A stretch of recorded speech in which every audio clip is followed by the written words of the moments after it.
What is up, family? We have another Patreon request. The Great Review. Oh, boy. You know I'm going to get into this. Even if I hated what was being explained, if The Great Review is explaining it, I'll enjoy it. He could talk an hour and a half comment faire un proper caca dans la toilette, and I would listen to him. Because it's The Great Review. Anyway, how to build and destroy.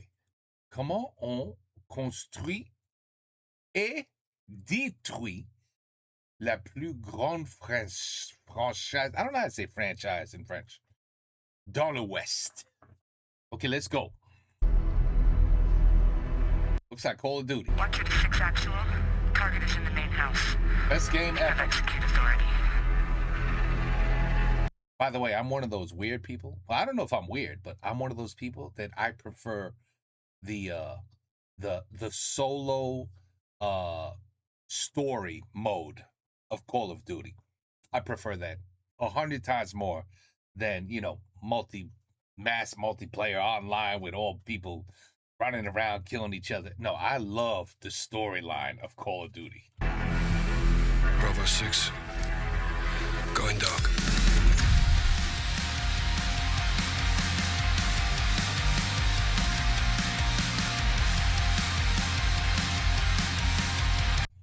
Whoa! Damn, I haven't played Call of Duty in... Is this Call of Duty? Ma génération est remplie de gens qui ont découvert c'est quoi de jouer tous les soirs au même jeu vidéo avec le mode zombie de COD, ou juste avec le mode multi de COD.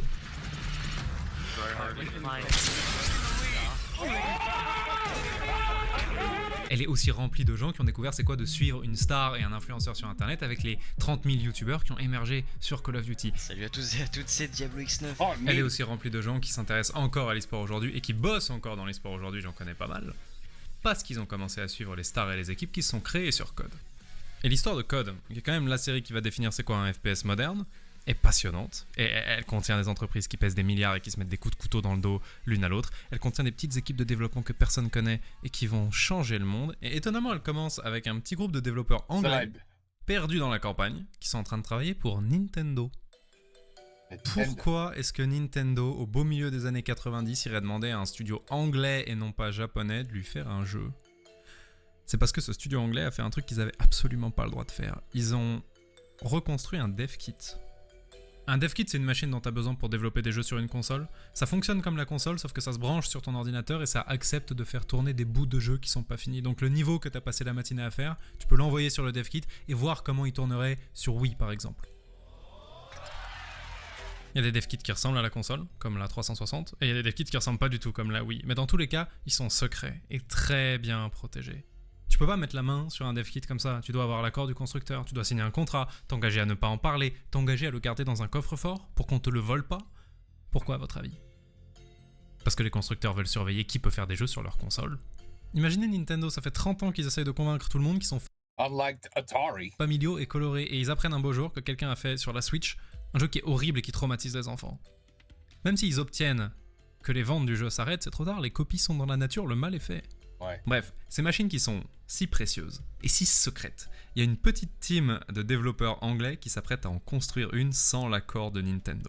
Oh. C'est rare dans leur adorable petit manoir dans la campagne anglaise qui servait de quartier général à leur studio à l'époque, ok ? Ils ont fait le truc dans l'ordre le plus difficile. Évidemment, ils n'avaient pas de dev kit. Donc ils ont acheté la NES, qui était la console de Nintendo à l'époque, avec toutes les sécurités dessus, et ils l'ont démontée et étudiée jusqu'à la connaître suffisamment bien pour dire « Ok, voilà comment marcherait un dev kit pour cette console. Wow. » Et ils ont réussi. People are so damn smart. Et pour prouver que leur dev kit marchait, ils ont développé un jeu qui tournait sur NES. Et tout content d'eux, ils ont pris l'avion pour Kyoto, et ils sont allés montrer ça à Nintendo. Et Nintendo a fait « Les petits potes, c'est 100% illégal ce que vous venez de faire. » Mais en même temps, vous êtes trop forts. Donc venez travailler avec nous. Ah? Et juste comme ça, Wow. Rare est devenu l'un des tout premiers studios occidentaux à avoir une relation privilégiée avec Nintendo. Wow. Et Nintendo a eu tellement raison de faire confiance à Rare. Quelques années plus tard, sur la console d'après, la Super NES, ils vont faire Donkey Kong Country, qui est l'un des platformers les plus vendus de tous les temps. Ce jeu a fait vendre tellement de Super NES qu'il a créé cette période où, au milieu des années 90, quand ta mère avait la flemme d'apprendre le nom de tes consoles, elle appelait tout des Nintendo. C'est l'heure de manger, arrête ta Nintendo, vous voyez, ça c'est en partie Rare. Et c'était des années avant qu'il fasse Sea of Thieves. C'était des années avant qu'il fasse cette merveille qu'est Viva Pignata. Rare, c'était crack. Pas très longtemps après Donkey Kong Country, Nintendo veut encore passer à la console suivante. Ils font la Nintendo 64. Et son truc à elle, c'est qu'elle fait de la 3D. Donc vraiment, on est sur le point de passer de Zelda comme ça à Zelda comme ça. Rare, ils aimeraient bien faire un jeu sur cette nouvelle console. Et Nintendo vient d'obtenir les droits du dernier James Bond, GoldenEye. Et comme ils viennent de montrer qu'ils sont trop forts en jeu de plateforme, Rare, le plan de base entre Nintendo et les boss de Rare, c'est vous allez nous faire un jeu de plateforme James Bond. Sauf que là, il y a un jeune employé de Rare qui s'appelle Martin Hollis qui débarque en disant les amis, c'est plus les années 80.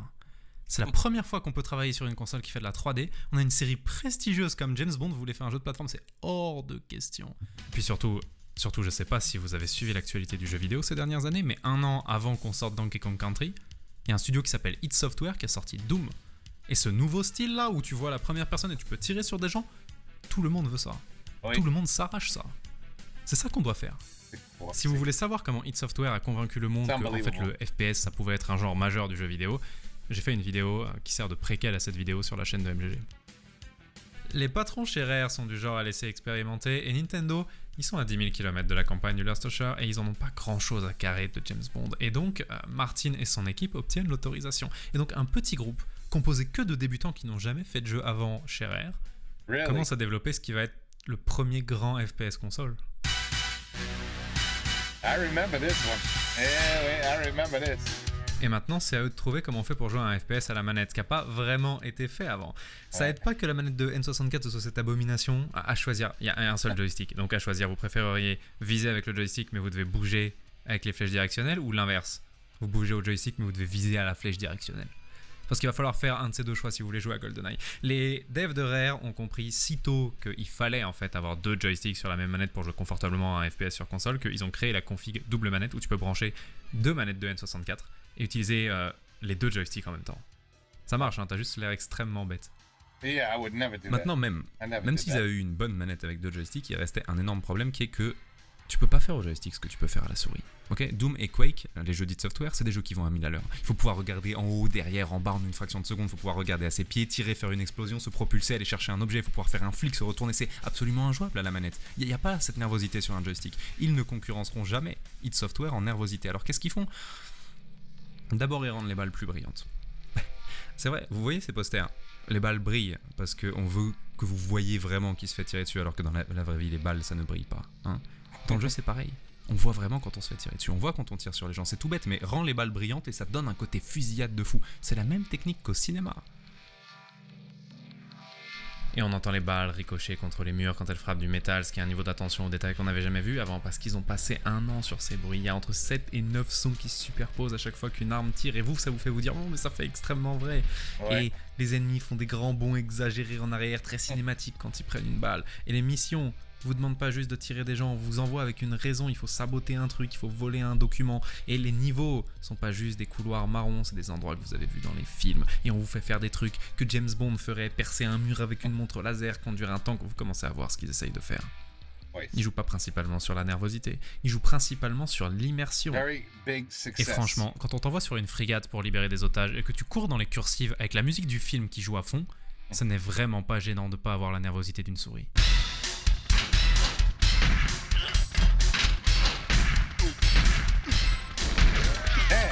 Good, eh?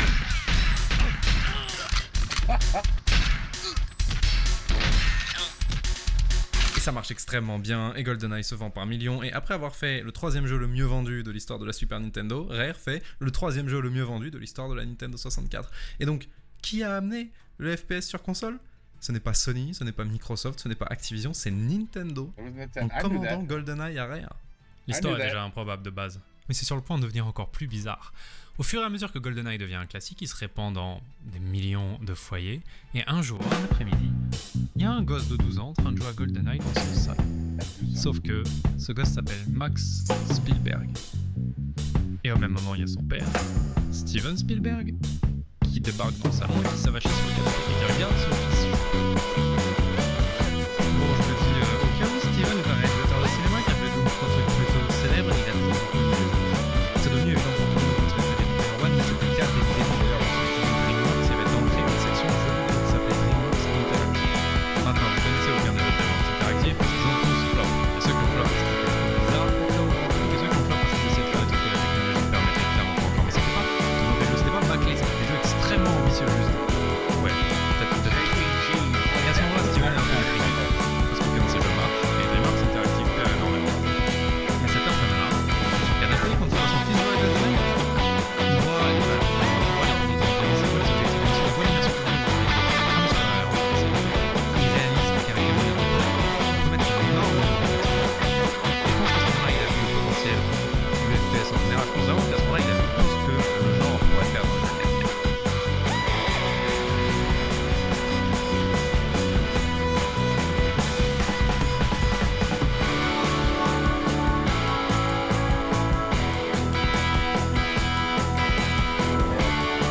Hmm. Donc il leur dit on va faire un jeu de tir, et ça va être très sérieux, très dramatique, sur la Seconde Guerre mondiale. Exactement comme le film que je viens de terminer de faire, il faut sauver le soldat Ryan, mais avec un autre nom, parce que j'ai pas envie de réutiliser la marque, il faut sauver le soldat Ryan. D'ailleurs je connais déjà le futur nom pour ce jeu, ça va être le nom de la récompense la plus prestigieuse qu'un soldat américain puisse obtenir, ça va s'appeler Medal of Honor.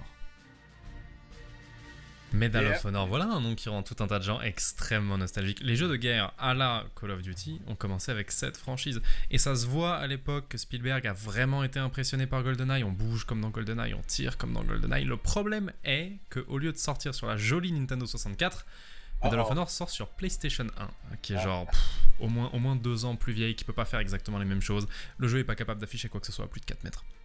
Ce qui n'est pas un problème quand on tombe sur les ennemis au détour d'une ruelle. Ça paraît normal, mais si on vous met dans une zone ouverte et qu'ils se mettent à apparaître sous votre nez quand vous êtes à 4 mètres 2, c'est un problème. Et d'ailleurs, là, vous voyez, là, vous êtes en train de voir pourquoi beaucoup de jeux de cette époque ont que des niveaux tout étriqués. Dans ce jeu où ils peuvent rien afficher à plus de 4 mètres, ils ont mis une mission sniper. Ils ont mis une mission sniper où ta seule option est de marcher jusqu'à être à 3 mètres des ennemis. Là, tu les vois et là, tu les no-scope, je suppose. L'autre problème, c'est... vous vous souvenez de GoldenEye avec qu'un seul joystick et donc tu devais savoir pourquoi tu t'en servais? Ok. Laissez-moi vous montrer une manette de PS1. Ouais. Donc comment ça se joue? C'est extrêmement simple. Vous vous déplacez avec les flèches directionnelles. Ce qui est déjà nul. Et si vous tirez, ça tire tout droit devant vous. Et si à un moment vous voulez être plus précis, vous vous arrêtez, vous passez en mode visée et maintenant vous contrôlez l'arme avec les flèches. Donc ouais, c'est un véritable enfer. Mais bon, le truc qui est bien, c'est que même à cette époque où les studios pataugeaient comme jamais pour amener un genre nouveau sur console et où la technique et même le matériel étaient à la traîne, déjà à l'époque, la musique était merveilleuse. Ça a peut-être aidé que la musique de James Bond soit incroyable de base, mais honnêtement, je pense qu'il n'y avait pas besoin de dire à Spielberg qu'une grande œuvre doit avoir une grande soundtrack. Et cette fois, c'est pas l'électro-funky jazz à la James Bond. Non, ils veulent donner l'impression que c'est un grand film de guerre, donc ils font une grande soundtrack de film hollywoodien, très très John Williams en fait. Et ça marche super bien. Et quand t'es en train de flinguer un SS perché sur son U-boat à grands coups de Garande, et qu'il y a ça qui joue à fond dans tes oreilles, on a l'impression d'avoir tapé l'incruste dans Il faut sauver le soldat Ryan. Great movie. Great movie.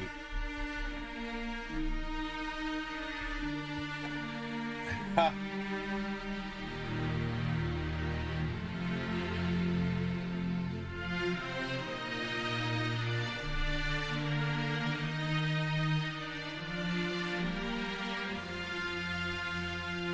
I didn't even see who he was shooting. Oh, nice.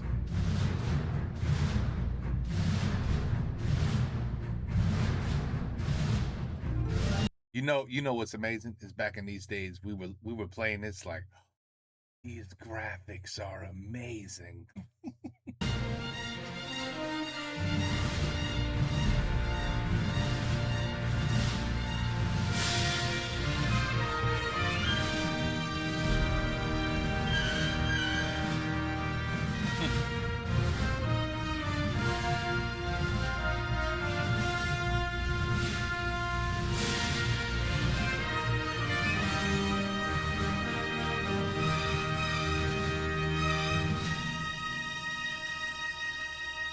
Damn, hold on a second. My man got shot like 19 times. And hold on. Right here. Boom, boom, boom. Wait. You shot him at least 3, 4, 5. He's still there. He's like, hey, I'm still here. Wow. Now you minnoy them all. Let's see.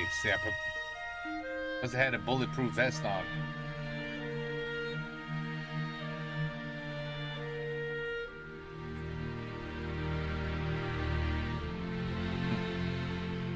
Medal of Honor a donné raison à Spielberg, parce que la première fois qu'il est rentré chez DreamWorks en disant les amis on va faire un jeu de guerre, tout le monde s'est moqué de lui en lui disant frérot tu connais pas les jeux vidéo, les jeunes ils aiment la magie, les zombies, les mondes fantastiques, personne veut d'un jeu réaliste sur la guerre. Medal of Honor s'est bien vendu, donc il a donné raison à Spielberg, il a identifié un marché qui dans quelques années va être littéralement le plus gros marché sur cette terre, et il est le vénérable ancêtre de 100% des jeux dont on va parler jusqu'à la fin de cette vidéo. Malgré tout ça, DreamWorks est ruiné quand même. Enfin, la section jeux vidéo de DreamWorks. Parce que les 16 Ouais. jeux précédents étaient des jeux pâte à modeler qui, étrangement, se sont pas si bien vendus que ça. Et donc, la mort dans l'âme, Spielberg et ses associés doivent vendre la section jeux vidéo de DreamWorks à EA. Yeah, yeah. Historiquement, EA est l'un des plus anciens et probablement l'éditeur de jeux vidéo le plus important du monde. Ils récupèrent Medal of Honor, ils récupèrent les développeurs qui travaillaient chez DreamWorks Interactive et ils leur font mais écoutez, c'était super bien Medal of Honor, ça vous dirait pas de nous faire une suite? And what about all the sports? All the sport games EA made. Oh, they were so good. Et donc en l'an 2000 sort Medal of Honor Underground. Et pour la première fois, un jeu de guerre réaliste, shooter console devient une licence, une saga. C'est toujours fait par DreamWorks Interactive, même si maintenant ils sont la propriété non plus de Spielberg mais de EA. Et observez dès la première mission, seulement dans la première mission malheureusement, il se passe quelque chose d'extrêmement intéressant. Vous débarquez, vous tirez sur 2-3 SS, normal, tout se passe bien, et vous tombez sur un pote. There isn't much time. Follow me and watch your back.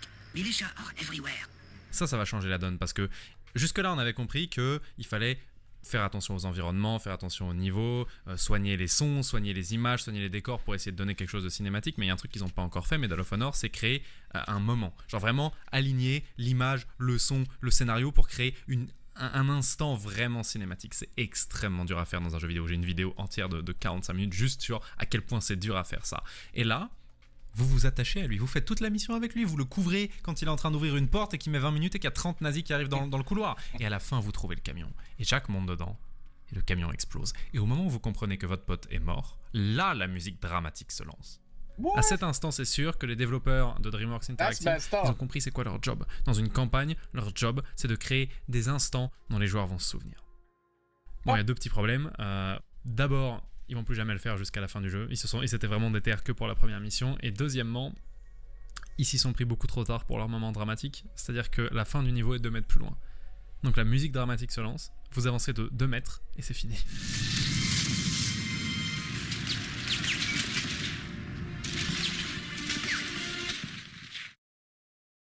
Mention spéciale aussi à cette mission où vous trompez les Allemands en vous en passez pour une touriste. Nice to meet you. I assume someone approved it. Vous savez comment ça s'appelle ça? Un photoshoot. Et...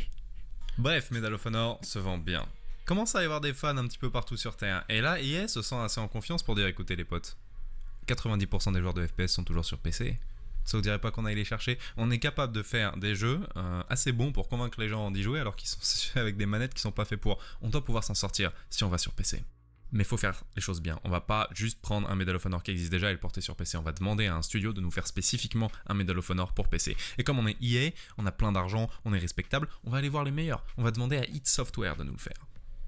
EA va voir id Software. Est-ce que vous pourriez nous faire un Medal of Honor PC? id Software fait flemme frérot, flemme plus pas le temps. On est id Software, on est en train de travailler sur Doom 3, le monde entier attend Doom 3, vraiment pas envie de passer 2 ans sur ton jeu de guerre qui est joué par 3 personnes. Mais on est des gens adorables, on va vous conseiller un studio qui pourra faire votre Medal of Honor PC. Ça s'appelle 2015 Inc. Vous devriez vraiment aller les voir, ils sont très très forts. Et au moment où id Software a recommandé 2015, je pense honnêtement que EA a cru qu'on se moquait d'eux. Personne connaît 2015. Personne. Ils n'ont pas de réputation, Oh, wow. ils n'ont pas fait un jeu bien avant. C'est un petit studio perdu au fin fond de l'Oklahoma. C'est genre 15 gars au fin fond de l'Oklahoma qui ont fait que des jeux avec 0 de budget jusqu'à maintenant. Ça devait vraiment ressembler à une arnaque. Mais ça l'était vraiment pas. 2015 Inc., c'est les gens les plus importants de toute cette histoire. Et si vous avez joué à Call of Duty à un moment dans le passé, vous les connaissez sous un autre nom. Là où c'est miraculeux, c'est quelqu'un chez id avait réalisé malgré leurs $2 de budget chez 2015 que c'était des cracks, qu'il y avait beaucoup de potentiel sous leur jeu éclaté. Il avait probablement lancé des jeux comme Sin, et il s'était dit, ok, bon, ils ont pas d'argent, donc ils ont les pires doubleurs de la planète. Every now and then we get a little lip out of the doctor. Yeah, well, if he gets out of line again, just smack his daughter around a little more. That should shut him up. Mais d'un autre côté, au lieu de juste faire un fondu au noir pour sortir de cette cinématique, ils font cette espèce de petit mouvement pour aller sur le phare et bam, fondu et bam, le phare devient le soleil dans le ciel et bam, les voitures passent et en fait c'est la voiture du héros, Je veux dire, c'est pas grand chose, mais la caméra vient déjà de faire plus de trucs que dans Medal of Honor en entier. Et donc, à nouveau, ils ont pas d'argent, C'est vrai, donc leur c'est bruit vrai. de dérapage il dure 1 seconde.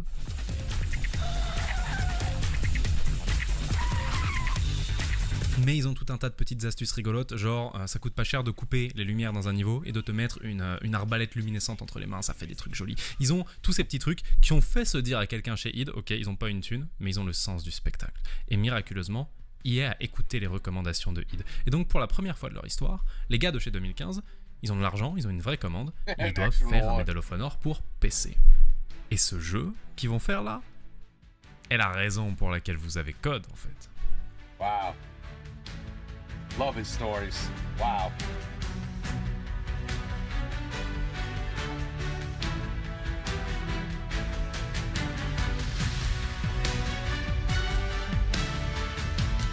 Medal of Honor Allied Assault sort en 2002 sur PC donc et démolit tous les autres jeux de guerre existants. Wow. Regardez, ça ouvre That sur looks quoi? really Ça good. ouvre sur un sergent instructeur qui vous hurle dessus pour vous apprendre les mécaniques de base du jeu. Ce délire de le didacticiel, c'est un parcours du combattant qu'il y a dans genre tous les jeux de guerre après pendant 25 ans. C'est 2015 qu'il a inventé.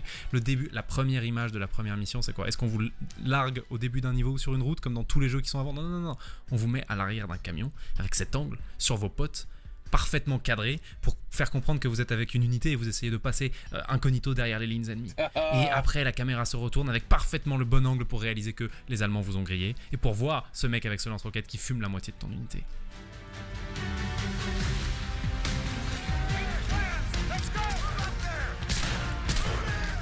Il y a tellement de choses dans cette campagne de Allied Assault qui vont devenir genre des classiques du FPS grand spectacle. La mission en véhicule, la mission en sniper avec un pote à la radio qui te dit ok on tire dans 1, 2, 3, la mission d'infiltration de nuit avec des armes silencieuses genre. Et puis il y a les variétés de décors, on passe du désert à la neige sans arrêt, et puis il y a le fait d'être toujours avec une escouade.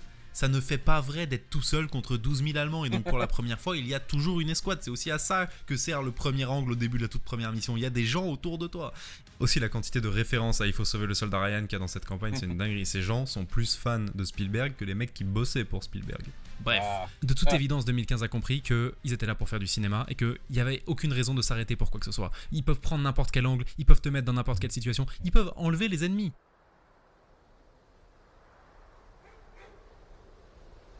I never played this one. Have you guys? I never played this one. I think I started with like Call of Duty. Peut-être 3. Peut-être 2 ou 3. J'ai oublié. J'ai arrêté à... J'ai oublié aussi. Pas de temps. Pas de temps. Ils peuvent enlever les ennemis. Ils avaient besoin d'une grande scène choquante dont les gens allaient se souvenir. Ils ont pris le moment le plus mémorable de la Seconde Guerre mondiale. Ils ont pris le débarquement en Normandie. Of course.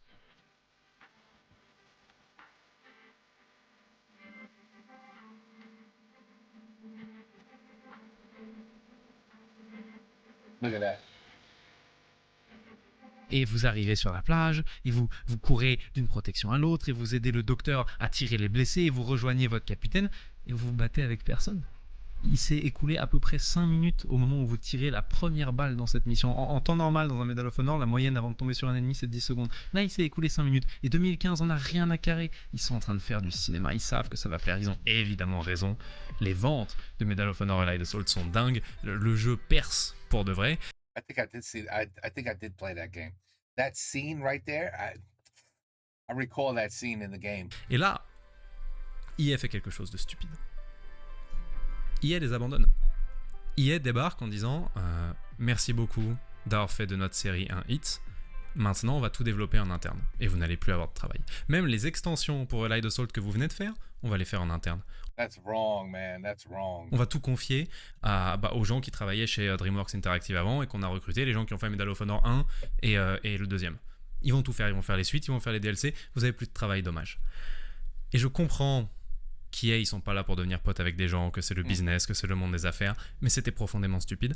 Pourquoi ? Parce que EA, ils sont pas seuls dans le marché. Il y a d'autres éditeurs en embuscade qui attendaient d'avoir leur chance et qui aimeraient bien récupérer une équipe extrêmement forte. Et donc Activision, principal rival d'EA à ce moment-là, dirigé par Bobby Kotick, figure sulfureuse dont on va parler beaucoup dans cette vidéo, surgit des ombres en disant « Bah alors, 2015, vous êtes au chômage ? Vous vous êtes fait complètement abandonner ?» Est-ce que ça vous dirait pas, vous quittez 2015, là, tous les développeurs talentueux qui viennent de faire ce Medal of Honor, vous quittez 2015, de toute façon votre patron il sert à rien, vous venez dans un studio que je vais fonder avec vous. Moi, Activision, moi, Bobby Kotick, et vous, on va faire un studio ensemble et on va faire un jeu qui va faire regretter à EA de vous avoir abandonné. Ce studio, cofondé avec Activision et qui va devenir la nouvelle maison des gens de chez 2015, s'appelle Infinity Ward. Et le jeu sur lequel ils se mettent à travailler avait tellement pour but de détrôner Medal of Honor que pendant au moins la moitié de son développement, son nom de code c'était Medal of Honor Killer, jusqu'à ce qu'il trouve son nom définitif, que vous connaissez probablement. Call of Duty.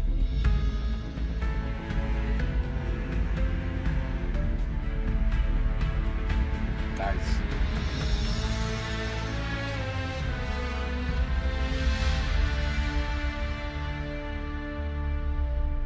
Yep, greatest game ever if you ask me. Shooter, that is. Call of Duty 1 est sorti en 2003 et a instantanément récupéré de meilleures notes dans tous les sites spécialisés que l'épisode de Medal of Honor qui est sorti cette année-là. C'est Medal of Honor Allied Assault avec encore plus de budget, c'est des missions extrêmement scénarisées, en escouade, avec un énorme focus sur la mise en scène et le but c'est de créer le plus de situations marquantes possible. C'est vraiment l'école 2015 Inc. Ils ont compris que la mise en scène est d'autant plus marquante si le joueur est au centre des événements. La toute première mission, on nous parachute dans un village français et c'est très calme et on tue un garde, puis 2 gardes et c'est seulement quand on pose l'antenne que tout implose, qu'il y a les sirènes qui sonnent, les renforts allemands qui arrivent, les alliés qui se parachutent autour de nous, embuscade, maison qui explose, vous voyez, c'est un truc qu'on a déclenché. Il y a 2 trucs dans Call of Duty qui n'étaient pas dans Medal of Honor Allied Assault, ceci dit. D'abord, on voit les noms des PNJ quand on les regarde. C'est un truc qui va rester par la suite parce que c'est bête mais c'est efficace. L'idiot qui vient de marcher sur une Claymore, c'est pas juste un PNJ, c'est Private Miller, ça change tout. Je l'avais vu depuis le début de la mission, Private Miller, je suis un petit peu abattu. Le deuxième truc, ça c'est important, ça va faire beaucoup parler dans les cours d'école, c'est pendant la première heure vous jouez un soldat américain, et puis soudain vous finissez une mission et vous vous retrouvez dans la peau d'un Britannique. Et genre 1 heure après encore, on vous met dans la peau d'un Russe. Et ça va être retrouvé dans 12 milliards de campagnes après. Avoir plusieurs personnages qui donnent leur vue entremêlée de la guerre, c'est le genre de truc. C'est du même niveau que le gars qui a décidé de vendre un truc à 9,99 au lieu de le vendre à 10 un jour. C'est le genre d'idée de génie. Ça coûte rien à implémenter parce que tous les personnages se jouent pareil. Et ça te donne tellement de liberté dans ta campagne. Ça te permet de mettre la Normandie et la bataille de Stalingrad dans la même campagne. Tiens, en parlant de la bataille de Stalingrad d'ailleurs, j'ai fait cette mission quand j'avais 8 ans chez un pote. C'est une mission, c'est vraiment la mission où il se passe rien pendant 10 minutes, on t'envoie au front sans armes. Tu peux tellement pas te battre qu'on te met 3 balles dans les mains et on t'envoie au front comme ça. Et je m'en souviens tellement elle m'a marqué cette mission. J'avais été choqué que les commissaires puissent tirer sur leurs propres hommes. J'avais été choqué qu'on m'envoie au front sans fusil. Et vraiment cette philosophie de ils sont pas vraiment là pour tirer, ils sont surtout là pour voir du spectacle a extrêmement bien marché parce que j'avais pas besoin du let's play sur YouTube pour me souvenir de cette mission 20 ans après. 8 ans? At 8 years old, he was playing this? Oh là là. À 8 ans, qu'est-ce que je foutais à 8 ans? I wasn't playing no games like this, I promise you that. Non. Par opposition, le Medal of Honor qui sort cette année-là, Medal of Honor Rising Sun, et comment dire, les jeux sont relativement semblables, mais il est moins impressionnant sur tous les points. Les missions sont moins spectaculaires et on est beaucoup plus souvent seul, il n'y a pas le côté escouade, il y a moins de PNJ en même temps, il y a moins de cinéma. Et les deux jeux se ressemblent, c'est vraiment le même genre de jeu, mais c'est marrant comment avec quelques bonnes idées de mise en scène, 2015, enfin Infinity Ward a vraiment réussi à ringardiser tout le monde. Genre tu joues à leur Call of Duty et juste après tu joues au Medal of Honor qui vient de sortir, t'as l'impression d'avoir fait un bon 5 ans en arrière. Sur des trucs aussi bêtes qu'il n'y a pas Private Miller qui te crie dessus, genre. Tout ça est possible parce que 2015 ils sont brillants, tout ça est possible aussi parce qu'il y a Bobby Kotick qui est en train d'envoyer argent infini. Bobby Kotick qui a d'ailleurs loué les 3/4 des panneaux publicitaires des États-Unis, il travaille vraiment. Oh, wow. Pourquoi est-ce qu'il est aussi généreux avec le projet ? C'est parce qu'il est sur le point de devenir le propriétaire du projet, l'ami Bobby. Le deal qu'il avait avec Infinity Ward, c'est ok, à la base, quand on fonde le studio, Activision est d'office propriétaire de 30% d'Infinity Ward. Mais il y a une option dans le contrat qui dit que si j'en ai envie, c'est-à-dire si la licence Call of Duty marche bien, j'ai le droit d'acheter les 70% qui restent à un prix qu'on a déjà déterminé à l'avance. Vous ne pourrez pas demander plus après. Et c'est 5 millions de dollars, ok ? Donc vraiment, c'est un deal genre, ok, je vais rincer votre copie de Medal of Honor, mais si ça marche, je rachète tout. Et personne ne peut m'en empêcher.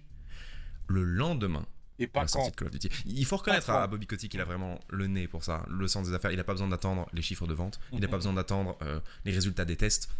Le lendemain de la sortie du jeu, il sait que le produit est bon, il fait jouer son option, il achète l'intégralité d'Infinity Ward. Pour 5 millions de dollars. Vous vous rendez compte, pour 5 millions de dollars ? Quasiment à la même époque, Activision, donc toujours Bobby Kotick, a essayé d'acheter id Software pour 105 millions de dollars. Et id Software a refusé. Mais donc, ils ont failli avoir les gens qui ont fait Doom pour 105 millions. et ils ont eu les gens qui font Call of Duty pour 5 millions. Ok, on a mis 30 minutes à arriver ici, mais maintenant tous nos acteurs ils sont à peu près en place. On a Bobby Kotick, Activision, Call of Duty, très très bien. On va pas passer le restant de la vidéo à faire un résumé de chaque épisode de Call of Duty, Black Ops 2, Black Ops 3, flemme, pas envie. Ce dont on va parler maintenant, c'est comment tous les acteurs de notre petite vidéo ont collectivement pété un plomb quand ils ont réalisé qu'ils avaient la licence la plus rentable du monde entre les mains. Et ça a évidemment commencé avec une magouille de Bobby Kotick. Et donc c'est, je pense, le bon moment de vous raconter l'histoire de Spark Unlimited. Spark est un studio que Bobby fonde également et à qui il confie aussi Call of Duty. Parce que même si à l'extérieur il prétendait avoir une entière confiance en Infinity Ward, en vrai à l'intérieur il se disait si jamais leur Call of Duty 1 il flop, je limite mes risques en confiant la série à un deuxième studio et peut-être que ce deuxième studio fera un hit. Bien sûr il n'est pas suffisamment bête pour les faire s'affronter sur la même licence, sur la même plateforme, donc Infinity Ward fait Call of Duty sur PC et Spark fait Call of Duty sur console. D'ailleurs, EA a eu exactement la même idée. Ils avaient peur que Medal of Honor perde en engouement. Sauf que eux, au lieu de donner Medal of Honor aussi à un autre studio, ils ont carrément créé une autre série de guerre pour concurrencer chez eux Medal of Honor. Et c'est comme ça que Battlefield est né. Bref, Bobby Kotick a formé Spark Unlimited en volant des employés à EA, en volant des gens qui travaillaient sur Medal of Honor. Le truc c'est qu'il avait le droit de récupérer 2015 parce que 2015 il s'était fait abandonner, mais il avait archi pas le droit de débaucher la moitié des développeurs de Medal of Honor pour faire Spark. Donc il s'est pris un procès et il a perdu et il a dû payer 800 000 $. Donc l'aventure Call of Duty sur console commence avec un procès d'EA et une dette de 800 000 $. Pour l'instant, c'est la faute de Bobby Kotick, mais ça va rapidement devenir la faute de Spark. Parce qu'ils vont se rater sur le choix du moteur.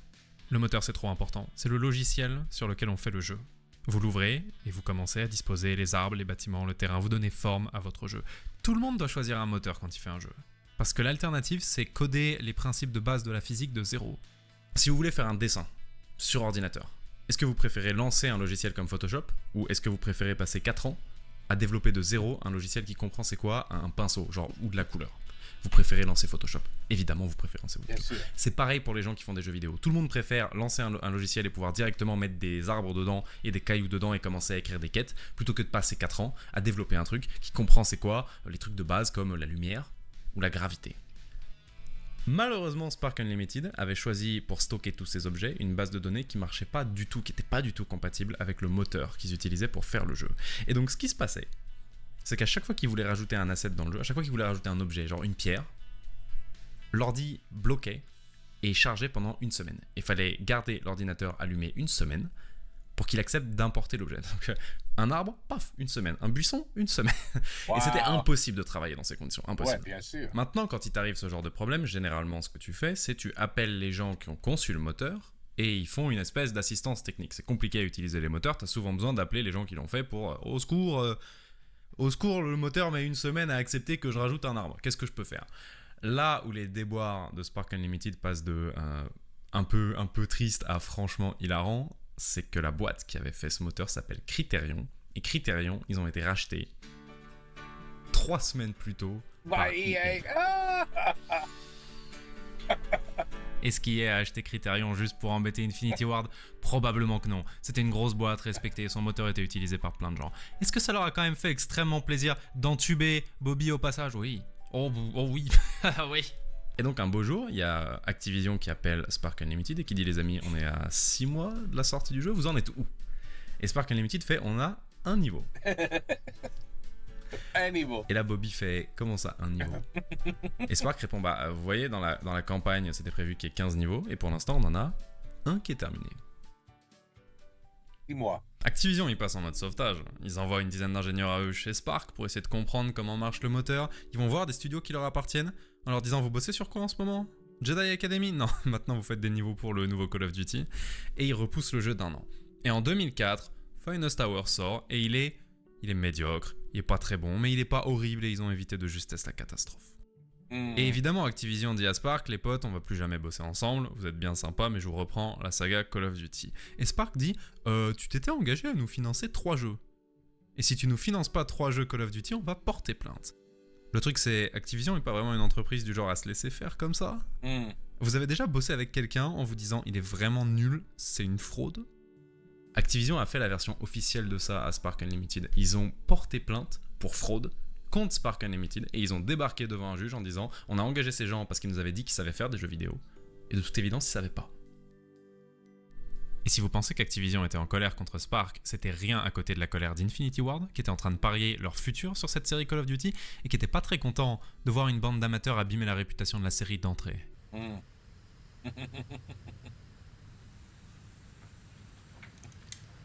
Well, no. What, you came out of cool, fuck off. Et on n'aura jamais le plaisir d'entendre un juge américain dire oui, effectivement, Spark Unlimited, vous êtes des fraudes, parce que comme toutes les affaires business aux États-Unis, ça s'est réglé en secret et à l'amiable. Spark a reçu de l'argent, en échange, ils ont accepté qu'ils se feraient plus financer un seul jeu par Activision, et voilà. Pendant que Spark Unlimited était occupé à se faire mettre à la porte, Infinity Ward était encore une fois occupé à être des cracks. On est en 2003 à peu près dans cette histoire. Et ils sont en train de travailler sur Call of Duty 2, qui va être un épisode exceptionnel pour plein de raisons. D'abord, 2003, ça veut dire que l'industrie du jeu vidéo vient de traverser une transformation assez marquante. La PS2 s'est vendue à 155 millions d'exemplaires. 155 millions. Qu'est-ce que ça veut dire? Ça veut dire que tout le monde sait maintenant que le futur est fait de consoles. Que tu ne feras jamais une grosse série mainstream si tu la vends pas sur console. Bobby Kotick le sait, Infinity Ward le sait. Et donc ils veulent se débarrasser de cette image qu'ils ont de « on est juste un développeur PC ». Infinity Ward, oui, ils sont bons, mais ils font que des jeux sur PC. Non, ça, il est temps que ça disparaisse. Et c'est pour ça qu'ils sont trop heureux le jour où Microsoft débarque en disant « Oh, les petits potes, excellent votre Call of Duty 1. Écoutez, on est en train de travailler en secret sur un truc, ça va s'appeler la Xbox 360. » Et à la base, on voulait Halo 3 comme jeu de lancement dessus, mais le développement est horriblement à la bourre, le jeu ne sera jamais prêt pour la 360. Est-ce qu'il y aurait moyen que votre prochain Call of Duty soit FPS de lancement de la 360? Infinity Ward, qui ne veulent que prouver qu'ils sont capables de faire des jeux sur console, fous de joie, complètement extatiques, ils recrutent à gauche et à droite, ils triplent la taille du studio, ils prennent la moitié de leurs ingénieurs, ils les envoient chez Microsoft pour comprendre comment marche la 360. Et là, ils vont prendre un risque, parce qu'elle n'est pas finie de développer la 360. Ils savent pas exactement ce qu'elle pourra faire, mais ils choisissent quand même de faire un jeu qui va pousser la console dans ses derniers retranchements, parce qu'il faut bluffer tout le monde. Et donc, ils commencent à mettre dans Code 2 des trucs qui n'ont jamais été vus sur console avant. Genre, juste une grenade fumigène. La possibilité de lancer une grenade, bloquer la vision et passer comme ça, genre un nuage de fumée en temps réel, c'est un truc qui était inenvisageable sur console.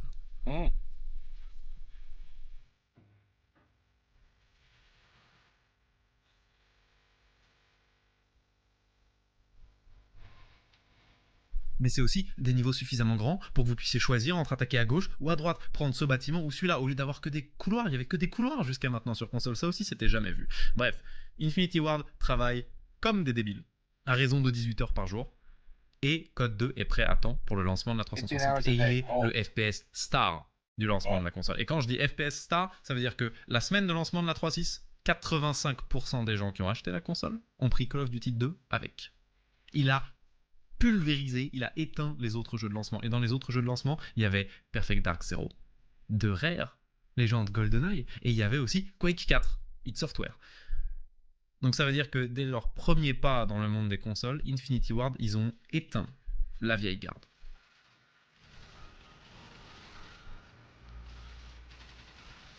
Il y a autre chose de notable dans Code 2, c'est moins important, mais c'est le premier Call of Duty où quand vous prenez une balle, l'écran devient rouge, il suffit de respirer 10 secondes et ça va mieux.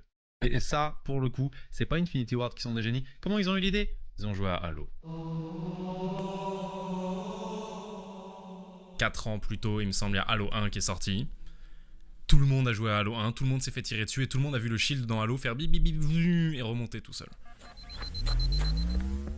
Et vraiment, tous les développeurs de jeux de la planète ont vu ça et ont dit attends, on n'est pas obligé de leur faire ramasser des trousses de soins. Donc ok, parfois ils empruntent des idées qui sont pas à eux, mais le fait est que Infinity Ward, ils commencent à être vraiment très très forts et ils aimeraient bien qu'on arrête de donner leur licence à des studios nuls. Ouais. À partir de la débâcle avec Spark Unlimited, Infinity Ward, ils vont devenir extrêmement protecteurs de la marque Call of Duty. Look at that, that's great. Back in these days, to see this, to see that many people on the same screen with no lag. Avec Spark Unlimited, Look at that. Look at this. Infinity Ward, ils vont devenir extrêmement That looks awesome. protecteurs de la marque Call of Duty. Une question de fierté là-dedans. Yes, Ça fait des années qu'ils bossent 20 heures par jour pour que la saga elle soit excellente. Ils n'ont pas envie que quelqu'un fasse des jeux nuls et des appels code, mais plus important encore, il y a une question de survie, une question de futur en fait. Ils ont besoin que Code ça perce pour devenir un gros studio respecté. Et puis je pense qu'il y a du côté d'Infinity Ward un petit peu le traumatisme de Medal of Honor de si tu fais une série, si tu carries une série mais qu'elle t'appartient pas, ça sert à rien. On peut te dégager à n'importe quel moment, on peut t'abandonner à n'importe quel moment. Je pense que l'expérience 2015 Medal of Honor les a vraiment marqués. Et donc, à partir de là, Infinity Ward, ils vont toujours être en mode Bobby, pitié laisse-nous faire Call of Duty. Ne mets pas la saga entre les mains de gens qui peuvent tout gâcher. Problème est que Bobby, c'est un homme d'affaires. La fierté d'Infinity Ward, il en a rien à carrer. Au contraire, plus les Call of Duty sont bons, plus il va se dire qu'il peut se faire beaucoup de thunes rapidement, plus il va demander à 12 milliards de studios de faire des épisodes de Call of Duty pour en sortir tout le temps. Et la réponse de Bobby Kotick, quand Infinity Ward va le voir pour la première fois en lui disant « Laisse-nous faire Call of Duty », c'est « Vous êtes capable de me faire un Call of Duty tous les ans ?» Non. Bah, je vais bien évidemment demander à 15 000 studios de faire des Call of Duty, parce que c'est comme ça qu'on fait de la thune. Eh oui. Débarque alors dans cette histoire un studio qui va causer énormément de problèmes à Infinity Ward. Toujours ça. It's all about ça. Et que vous connaissez si vous avez joué à COD ces dernières années, qui s'appelle Treyarch.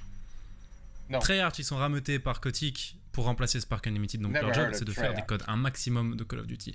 Soit les années où Infinity Ward sort rien, soit sur les consoles où ils sortent rien. Et leur premier projet, c'est un truc qui s'appelle Call of Duty Big Red One. Il est là pour profiter encore un peu des vieilles consoles, il sort sur PS2 et Xbox. Et il est nul. Enfin, il est médiocre. Mais Infinity Ward râle pas trop. D'abord parce qu'ils sont beaucoup trop occupés à tout donner pour Call of Duty 3. Ils ont énormément d'ambition pour Call of Duty 3. Et ensuite parce que, au moins, ils se disent, on va garantir le prestige de la série principale. Vous pouvez faire n'importe quoi avec les épisodes console qui ont des noms bizarres, Final Tower, The Big Red One, mais au moins on va garantir que Call of Duty 1, 2, 3, ils sont bien. Du coup, je vous laisse imaginer l'ambiance dans les bureaux d'Infinity Ward le jour où ils ont vu débarquer un trailer sur internet. On les avait pas prévenus, hein, qui dit bientôt Call of Duty 3 par Treyarch. Ouh. Les problèmes, ça. Si Infinity Ward avait moins bien fait leur travail, ils auraient peut-être gardé la série principale. Mais Code 2 venait de faire tellement de chiffres que Kotick savait qu'il allait faire plus de thunes en sortant un Call of Duty 3 tout de suite. Ouais. Donc il a pris Treyarch, parce que Treyarch ils sont obéissants, ils sont pas relous, et il leur a dit je veux un code en 1 an, que je peux appeler Code 3. Et le jeu, il était médiocre. Il était évidemment médiocre. Et toute la presse jeux vidéo était en mode mais qu'est-ce qui se passe ? Le dernier code, il est nul. Et tous les fans étaient en mode mais qu'est-ce qui se passe ? Le dernier code, il est nul. Et vous savez ce qui s'est passé ? Il s'est mieux vendu que n'importe quel Call of Duty avant. Parce que ce qui est important au moment où un jeu est attendu, c'est la qualité du jeu qui venait avant. Parce que grâce aux efforts d'Infinity Ward, Code 1 était trop bien, Code 2 était trop bien. Et du coup, tout le monde était super hype pour Call of Duty 3. Qui du coup est nul. Et le jeu qui aurait dû être Call of Duty 3, sur lequel Infinity Ward tryhard depuis des années, lui, il va moins bien se vendre. Parce que lui, il viendra après Call of Duty 3. Donc d'un coup, du point de vue d'Infinity Ward, c'est débile de chez Treyarch. Ils viennent de faire un carton grâce à notre réputation à nous, qu'ils n'ont pas mérité, grâce à nos efforts. Et maintenant, nous, on va moins bien vendre notre jeu parce que, évidemment, eux, ils sortent des jeux nuls. Ça les dérange pas de bâcler leur travail. Et de toute façon, ils veulent juste se faire bien voir par Bobby. Et donc, vraiment, ce combo de ils volent notre réputation et en plus, ils la salissent, ça pourrait faire péter un plomb à n'importe qui est vraiment fier de son travail. Et Infinity Ward, il pète un plomb.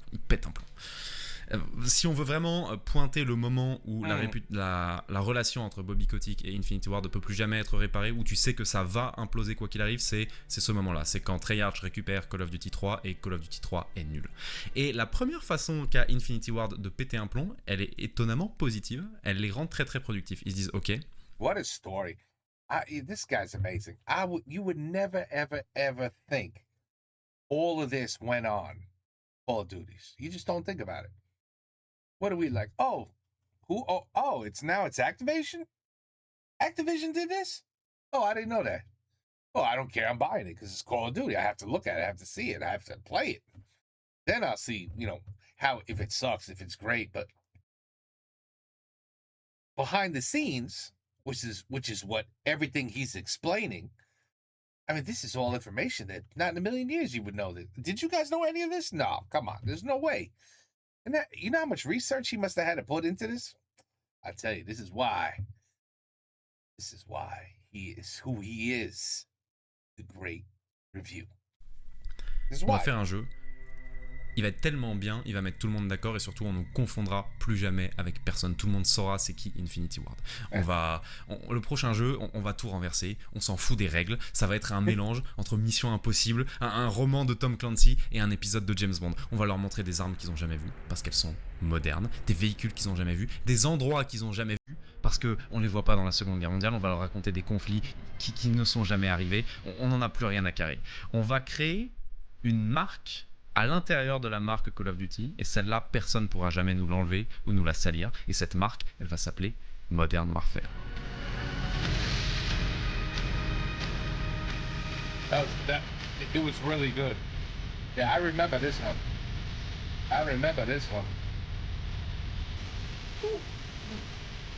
That way up. Yeah, that was wild.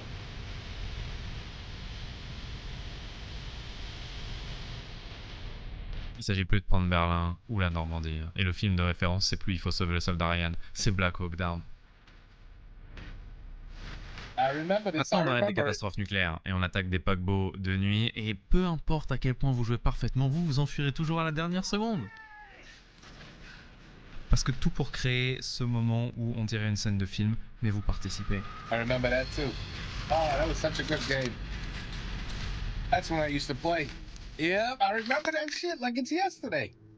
And you know what that means? If I remember that shit like it's yesterday, it means that game kicked ass. For me, anyway. What? Modern Warfare a absolument changé le game. Même s'il n'avait pas eu l'extrême attention aux détails d'Infinity Ward, même s'il n'avait pas été aussi bon, le simple fait de passer à la guerre moderne signifie que tous les Medal of Honor et tous les Call of Duty faits par d'autres studios sont instantanément ringards. Le défaut de cette campagne, c'est qu'elle est courte.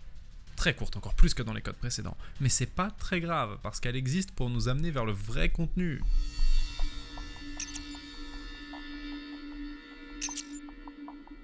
Et là, c'est le moment où on commence à parler du multijoueur, qui est un sujet que j'ai allègrement ignoré depuis le début de cette vidéo, qui est trop important. Mais la raison pour laquelle je l'ai allègrement ignoré, c'est jusqu'à maintenant, c'était pas la priorité dans la tête des gens qui faisaient ces FPS. Même GoldenEye, ok.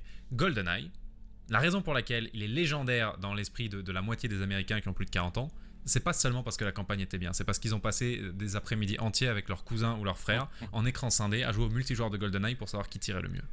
Mais j'en ai pas parlé jusque-là. Parce que je voulais qu'on se mette dans la tête des gens qui faisaient ces FPS, les Spielberg, les 2015, etc. Et pendant longtemps, dans leur tête, le multi, c'était pas la prio. Même les gens qui ont fait GoldenEye, alors que le jeu est légendaire pour son multijoueur, ils ont dit en interview qu'ils avaient mis le multijoueur à la dernière seconde. Pourquoi c'était pas la prio? Parce qu'Internet était catastrophique. Déjà sur console, il y en avait pas.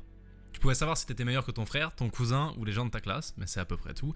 Puis même sur PC, la connexion était horrible. Tu voulais jouer dans de bonnes conditions sur PC, tu prenais ton meilleur écran cathodique de 35 kg et t'allais faire des LAN chez tes potes. Personne voulait faire ça, seuls les pires nerds faisaient ça.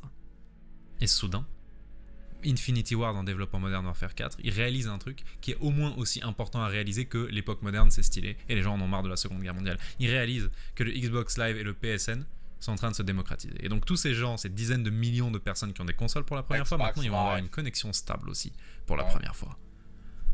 Et là, ça veut dire que le monde est sur le point de choisir sur quel jeu ils vont tous se mettre pour savoir qui c'est qui tire le mieux. Et ils se disent, ça peut pas être Counter-Strike parce que c'est injouable à la manette et ça exclut trop de gens. Ça peut pas être Quake 4 parce que c'est injouable à la manette et ça exclut trop de gens. Et ça peut pas être Halo, qui est pourtant phénoménal et qui est le multijoueur le plus populaire à l'époque, mais parce que c'est une exclue Xbox et ça exclut toujours trop de gens. Et là ils se disent, ça pourrait être nous. Le FPS multijoueur de référence, ça pourrait être nous. Il faut surtout pas qu'on rate le coche. Et donc en plus de cette incroyable campagne, ils se mettent à travailler comme des psychopathes sur leur multijoueur pour le démarquer de la concurrence. Et ils vont avoir des idées qui ont l'air basiques mais qui vont devenir des classiques pendant les 20 jeux suivants. Leur première idée c'est, si on tue plusieurs ennemis d'affilée sans mourir, on gagne un truc. 3 kills, un radar. 7 kills, un hélicoptère. Ils vont appeler ça des killstreaks. Vous avez peut-être entendu parler dans les épisodes d'après. Ça change absolument tout le rythme de la partie parce que soudain c'est plus oh je cours à travers la carte et on verra si je gagne mon prochain duel. C'est je suis à 6 kills. Et donc je transpire. Et donc mon cœur bat à 100 à l'heure parce que si je gagne mon prochain duel, j'ai un hélicoptère. Et que je gagne ou que je meurs, le jeu du killstreak repart. Ouais. Ils ont inventé le principe de quand tu meurs, il y a une petite caméra qui te montre les dernières secondes de ta vie du point de vue de la personne qui t'a tué. Et ils ont décidé d'appeler ça une kill cam. Ça aussi, ça change le rythme. D'abord, ça permet de déloger les joueurs qui bougent pas de la partie. Et ensuite, ça permet de voir quelle arme ils utilisent. Si vous la voyez en action, il y a des chances pour que vous vouliez la jouer. Et si on avait été dans n'importe quel vieux code, ça voulait dire revenir au menu, changer d'arme. Maintenant, vous allez devoir la débloquer. Parce que le truc le plus important qu'ils ont mis dans ce multijoueur, c'est qu'à chaque partie, vous gagnez un truc. À chaque fin de partie, vous allez gagner un niveau et vous gagnerez un grade, ou un titre, ou une arme, ou une peinture pour une arme. Il y a toujours une bonne raison de relancer une game parce que vous êtes toujours à une partie de débloquer quelque chose de cool. C'est comme un pass de combat. Sauf qu'à l'époque, c'était gratuit, ça s'appelait de la progression. C'est incroyable. Code 2, qui avait Evolution. réussi le lancement de la 360, s'était vendu à 5 millions. Et Code 3, qui avait usurpé sa fame, s'était vendu à 7 millions. Et ça? Modern Warfare s'est vendu à 15 millions. La différence en termes de reach entre 5 et 15 millions, c'est que là où Code 2, avec sa bonne sortie sur Xbox, pouvait faire à peu près de l'unanimité parmi les fans de jeux de guerre, Code 4 est capable de créer ses propres fans de jeux de guerre. Genre, il commence à créer une catégorie de gens qui jouent aux jeux vidéo parce que Call of Duty existe et qui ne vont acheter que Call of Duty tous les ans. Et à ce moment-là, Bobby, c'est le roi du monde. Bobby, il a gagné des milliards sur ça. Son pari, il a complètement marché. Il a fumé EA. Il a juste il a un dernier petit problème. Son studio star le déteste. Ça commence par des petits trucs simples, genre pas très méchants. Si t'as Modern Warfare sur PC, le fichier pour lancer le jeu s'appelle IW3SP. Pour Infinity Ward 3 Single Player. Genre ça aurait dû être le 3e épisode. Et le son que vous entendez pendant les crédits à la fin du jeu rappelle que ça aurait dû être le 3e épisode aussi.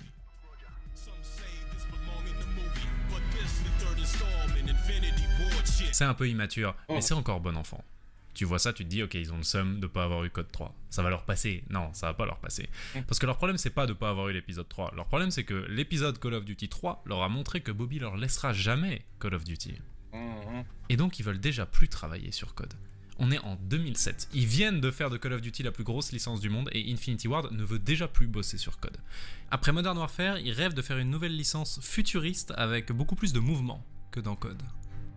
Un rêve qui, longtemps après, va devenir Titanfall. Mais à ce moment-là, en 2007, ils savent pertinemment que jamais Bobby va financer leur jeu du futur alors qu'ils viennent de vendre 15 millions de copies. Ils échapperont pas à Code. Donc ils font le deuxième meilleur truc qu'ils peuvent faire. Ils débarquent dans le bureau de Bobby et lui disent « Frérot, tu nous as engagés pour battre Medal of Honor. En 3 ans, on t'a fait une série tellement immense que les gens savent même plus c'est quoi Medal of Honor. Alors maintenant, tu vas nous signer un nouveau contrat. » Et ils forcent Bobby Kotick à leur signer un contrat de rockstar tel qu'on n'en avait jamais vu et tel qu'on n'en verra plus jamais dans l'industrie du jeu vidéo. Et écoutez bien les termes du contrat, c'est le truc le plus important jusqu'à la fin de cette vidéo. Premièrement, les royalties. Infinity Ward avait déjà un contrat extrêmement cool de ce point de vue-là. Ils touchaient des royalties sur tous les épisodes de Code vendus, même ceux qu'ils n'avaient pas fait eux-mêmes. Même ceux des autres studios. Donc quand Treyarch faisait un Code 3 et qu'il était nul, déjà ils devaient subir le mépris d'Infinity Ward et en plus ils leur devaient des royalties parce qu'ils faisaient un épisode de Code. C'est sur le point de devenir encore pire parce que dans le nouveau contrat, tu dois encore plus de royalties si tu utilises des technologies développées par Infinity Ward. C'est quoi les technologies d'Infinity Ward ? Vous vous souvenez quand j'ai parlé des moteurs ? Les logiciels qui permettent de faire des jeux, et que j'ai dit, si tu dois dessiner, tout le monde préfère lancer un logiciel de dessin plutôt que de coder de zéro un logiciel de dessin. Ok, Infinity Ward, ils avaient codé de zéro leur logiciel de dessin. Oh, wow. Parce que c'est des perfectionnistes. Parce que ça leur permettait de mettre dans leur moteur exactement ce dont ils avaient besoin pour faire le jeu de guerre de leur rêve. Et donc, ils avaient développé un moteur de quasiment zéro pour Modern Warfare. Le moteur s'appelle IW. N'importe quel Call of Duty qui est développé avec IW, soit directement une version d'IW, soit une version modifiée d'IW, doit énormément de royalties. Est-ce que vous savez, ces 20 dernières années, jusqu'à maintenant, combien de Call of Duty ont utilisé IW ? Tous. Même Modern Warfare 2 Remake qui est sorti cette année utilise genre la 9ème version d'IW. Réalisez bien que si ce fameux contrat existait encore aujourd'hui, le total des royalties se compterait en milliards. Wow. Évidemment, le contrat n'existe plus aujourd'hui, vous allez voir pourquoi. Deuxièmement, dans le contrat, personne n'a le droit de faire un épisode moderne de Call of Duty sans leur accord. Si vous pensez que Black Ops est resté quelques années à la guerre froide parce que la guerre froide c'est cool et mystérieux, non, c'est parce qu'Infinity Ward a attrapé Bobby en disant époque contemporaine, c'est à nous. Troisièmement, pareil pour la marque Modern Warfare. La marque Modern Warfare, elle est à eux, personne n'a le droit de faire un Modern Warfare sans leur accord. Et sans leur accord, ça veut dire personne n'a le droit de faire un Modern Warfare. Ils vont jamais autoriser un autre studio à le faire. Et enfin, quatrièmement, ils vont avoir le droit de faire leur licence dans le futur. Et Bobby va payer pour même. Pas tout de suite. D'abord, ils doivent remplir leurs obligations dans ce contrat. Mais une fois qu'Infinity Ward aura rempli sa part du marché, Bobby devra les laisser faire autre chose que Code. En échange de tous ces trucs incroyablement avantageux, que demande Bobby ? Que demande Activision ? Un seul truc. Ils doivent faire une suite à Modern Warfare. Et elle doit se vendre encore mieux. Ils doivent faire MW2. MW2 doit être un énorme succès. C'est tout. C'est tout. Mais à la dernière seconde, alors qu'ils étaient sur le point de signer le contrat, Bobby rajoute une dernière condition. Il dit... Cet incroyable contrat, avec tous les avantages et tous les privilèges qu'il confère, il n'existe plus si par malheur Jason West et Vince Zampella ne font plus partie d'Infinity Ward. Really? West et Zampella sont les deux personnes les plus importantes chez Infinity Ward. En gros, Zampella dirige les gens qui ont les idées, et West dirige les gens de la technique qui trouvent comment implémenter les idées dans le jeu. Et à eux deux ensemble, ils peuvent presque considérer que Code, c'est leur création. C'est aussi eux qui avaient convaincu tout le monde de démissionner chez 2015 et d'aller tenter l'aventure Call of Duty. Wow. Et Bobby il dit, écoutez, vous êtes un des studios les plus populaires du monde, tout le monde va vouloir vous débaucher, je sais très bien qui est prêt à payer une fortune pour que vous alliez bosser chez eux, et je sais que s'ils vous débauchent, ça commencera par ces deux-là. Parce que c'est comme ça que j'ai débauché 2015. Donc, si Jason West et Vince Zampella ne font plus partie d'Infinity Ward, il n'y a plus de contrat.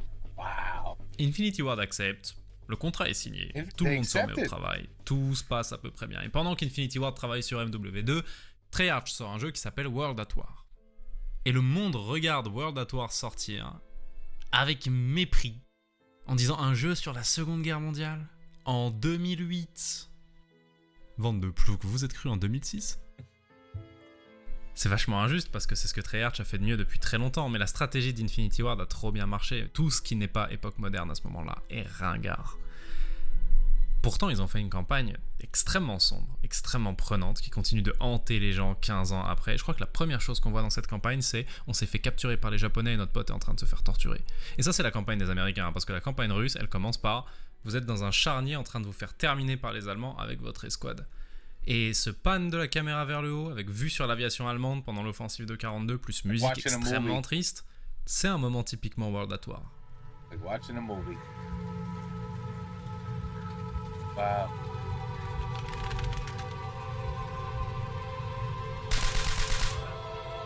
Wow.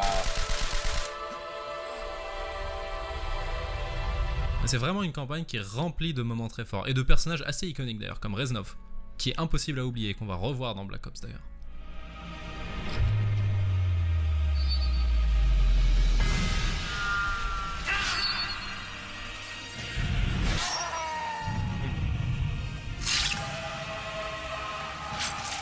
Yeah, that'll do it.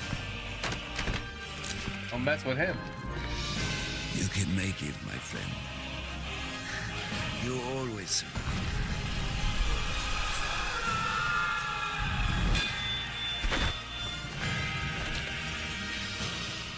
Mais le mieux dans World at War, c'est qu'une fois que cette campagne-là est terminée, les soldats américains, ils doivent rentrer chez eux, ils montent dans l'avion, et l'avion se crache.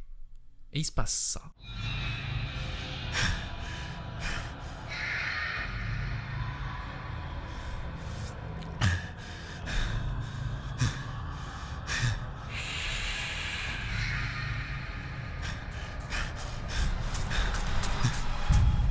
Ce mode où vous êtes dans une pièce et il y a des zombies qui viennent vous faire la peau et il n'y a rien d'autre à faire que de survivre, devait même pas être dans le jeu à la base. C'est un truc qui est devenu immense par la suite, mais devait même pas être dans le jeu. À la base, c'était une blague. Il y a un mec qui était en train un après-midi de travailler sur l'animation d'un nazi qui avait pris feu. Et un de ses potes qui s'est retourné sur sa chaise qui a fait c'est marrant, il marche un petit peu comme un zombie. Et alors qu'ils étaient déjà extrêmement à la bourre pour rendre le jeu, ils ont choisi de passer l'après-midi à créer un petit mode rigolo où t'es un joueur dans une pièce et tu dois survivre le plus longtemps possible. Ouais. Et ils y ont joué de plus en plus, jusqu'à ce qu'ils se disent ce serait trop bien que ce soit dans le jeu. Mais ils savaient qu'ils auraient jamais l'autorisation pour un truc aussi stupide. Donc un jour, au lieu d'envoyer un mail officiel, ils ont attendu qu'un mec important chez Activision se balade un jour dans les studios pour checker l'avancement du jeu et ils lui ont dit tiens, pose-toi sur le canapé, prends la manette, juste joue à ça et dis-nous si on peut genre le mettre dans le jeu.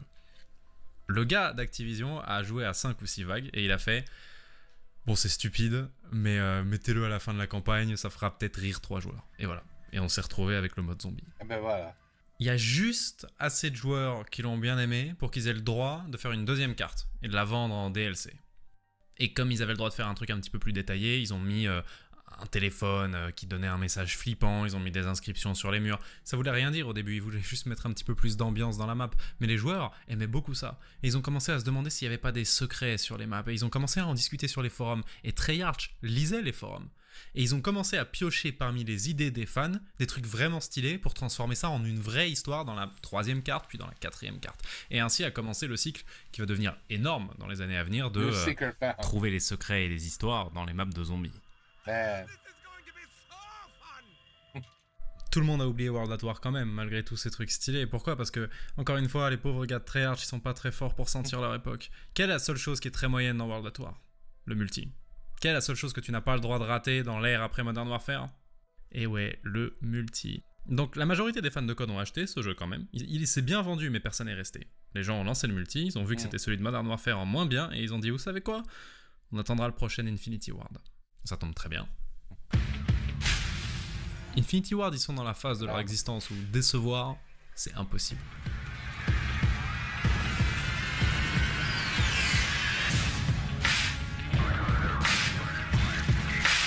Ils sont trop forts. Tout le monde sait bien qu'ils sont trop forts. Eux-mêmes, ils savent qu'ils sont trop forts. Il y a Eminem qui chante sur le trailer, ils se refusent plus rien.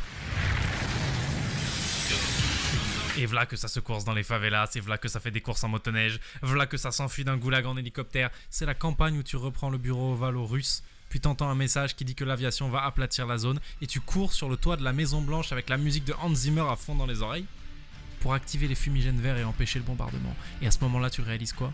Qu'il y a des fumigènes verts partout autour de toi, parce que partout, il y a encore des Américains qui sont en train de se battre.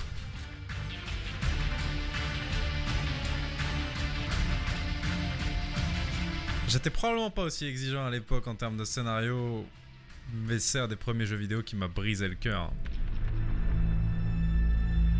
It's like watching a movie. I mean, look at this.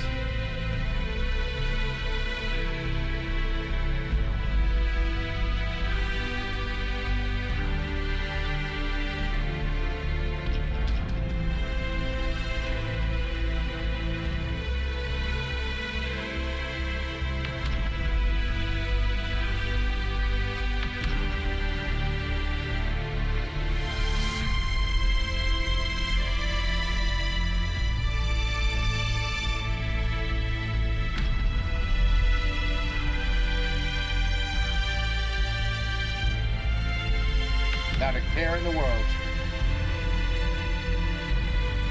Vous savez, quand j'avais 13 ans et que je C'est un jeu. comprenais rien aux jeux vidéo, j'étais absolument persuadé que c'est moi qui avais réussi ce lancer de couteau.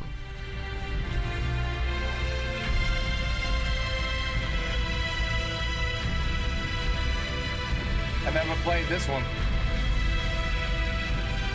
Incroyable. Yeah. Incroyable.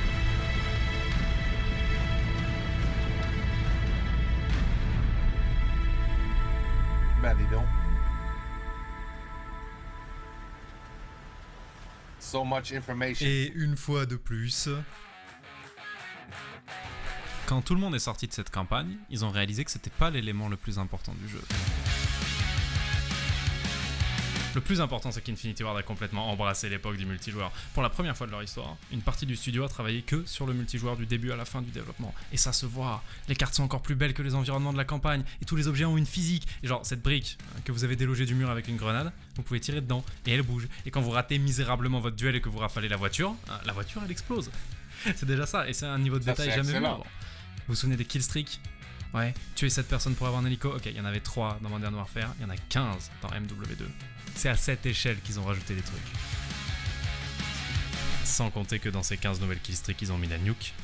Vous voyez c'est quoi la nuke? Ok, vous tuez 25 personnes sans mourir, on vous donne une bombe nucléaire, on vous laisse faire exploser la carte. Vous arrêtez la partie instantanément. C'est débile. C'est débile. Tout le monde est en train de s'amuser, vous faites péter la game.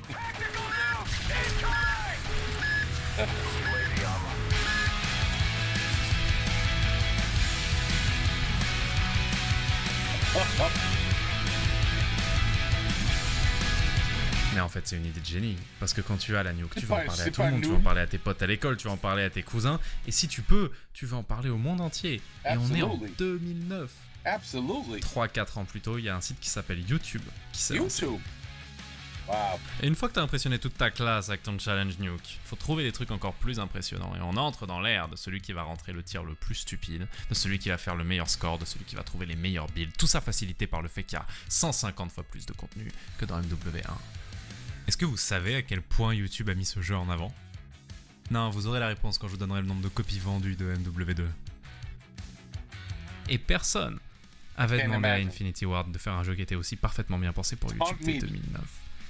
Mais d'un autre côté, personne leur avait demandé de passer la Seconde Guerre mondiale non plus. Et personne leur avait demandé de doser le multi pile au moment où tout le monde a le Xbox Live chez lui. C'est juste des trucs que tu fais quand t'es un studio visionnaire. Bonjour à tous, c'est Monsieur le V12. Oh putain de sa mère, Diablo X9! Okay, well that part's fun with multiplayer. Oh!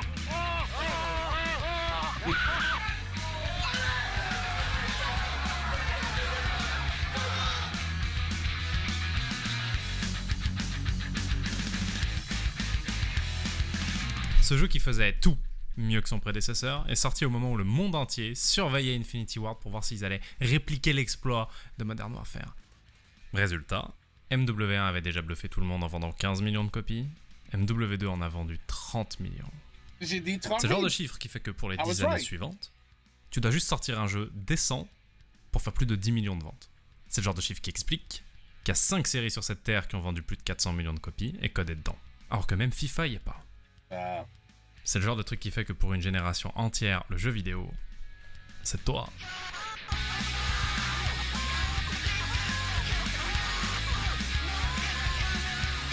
En 2009, Infinity Ward essaye plus d'être légal de Bungie ou d'id Software. Ils sont le plus grand studio du monde. À ce moment-là, EA s'est probablement dit qu'ils auraient dû laisser 2015 bosser sur Medal of Honor. Et Bobby, il a absolument tout gagné. Entre sa fusion avec Blizzard et le succès de Call of Duty, il est à la tête du plus gros éditeur du monde. Il est le roi, il nage littéralement dans un lac d'argent. Et à ce moment-là, il a fait un truc qui est profondément diabolique, mais qui était peut-être aussi le truc le plus intelligent à faire dans sa situation. Il a viré West Zampella. Et le contrat qui donnait des royalties à Infinity Ward et le contrôle de la marque Modern Warfare. Beaucoup plus tard, West et Zampella vont se souvenir que le jour où ils ont signé le contrat incroyable avec Bobby, ils ont soulevé cette inquiétude. Genre, Bobby, si jamais toi tu nous dégages, la clause s'active et le contrat n'existe plus. Et à ce moment-là, Bobby Kotick a rigolé en disant « Vous êtes les créateurs de Call of Duty. C'est impossible qu'on vous vire un jour. » Il les a virés 3 mois après la sortie d'MW2. Bobby savait que MW2 allait être immense. Il avait juste besoin qu'Infinity Ward fasse pas de vagues, qu'il se révolte pas, qu'ils aillent pas ailleurs, qu'il travaille en silence et qu'il fasse de sa série la plus grosse du monde. Et après, il pouvait se débarrasser d'eux. Wow. That's messed up. Là, Bobby a vraiment gagné. Il peut donner code à n'importe qui, à n'importe quelle époque. Il a les milliards de Call of Duty, et il est pas obligé d'en reverser une partie parce qu'il doit plus de royalties à personne. Et en plus, il s'est débarrassé des deux qui lui tapaient sur le système. Parce que à chaque fois qu'on disait Infinity Ward s'est embrouillé avec Bobby Kotick, évidemment, c'était pas les stagiaires. Évidemment, c'était West et Zampella. Ouais. Là où il a peut-être fait une erreur, c'est qu'il pensait qu'une fois les patrons virés, le reste des employés retourneraient sagement au travail. Seulement le reste des employés d'Infinity Ward, eux aussi, ils viennent de se faire voler des royalties. Oui. Eux aussi, ils sont plutôt protecteurs de code. Et eux aussi, ils ont aucune affection pour Bobby. Et ce qui s'est passé, c'est tout le monde a démissionné. Tout le monde. En 2 mois, il y a eu 50 démissions chez Infinity Ward. C'est quasiment la moitié du studio. Et c'est tous les postes à responsabilité. Tous les seniors, tous les chefs d'équipe, tous les gens qui sont là depuis longtemps, ils disparaissent. D'un coup, l'étage où Call of Duty a été créé, vide. Et Bobby débarque dans les bureaux d'Infinity Ward lundi matin. Il lui reste les nouvelles recrues et les stagiaires. Et le monde entier attend MW3. Oh man. Oh shit. Debbie went a little too quick. Little too quickly. Now what? Au moment où l'équipe originale se barre, et au moment où ils ont besoin que Call of Duty se fracasse la figure pour montrer qu'ils étaient indispensables, Treyarch, qui décidément existe exclusivement pour casser les burnes d'Infinity Ward, sortent leur meilleur jeu à ce jour, Black Ops. Black Ops. Hey! Black Ops. Who are you people? What do you want from me? We want the numbers, Mason. That's all we've ever wanted. Ça va être leur marque dans la marque à eux. La raison pour laquelle on va enfin connaître Treyarch. Et on commence à voir les différences de personnalité entre les deux studios. Treyarch se prend moins au sérieux qu'Infinity Ward dans le sens où ils se sentent pas obligés de faire un grand film de guerre. Dans les deux cas, la mise en scène est sublime et dans les deux cas, le ton est sérieux, mais il y a un côté surnaturel dans les Black Ops. Genre le méchant a des plans dignes de Dr. No dans un James Bond des années 60.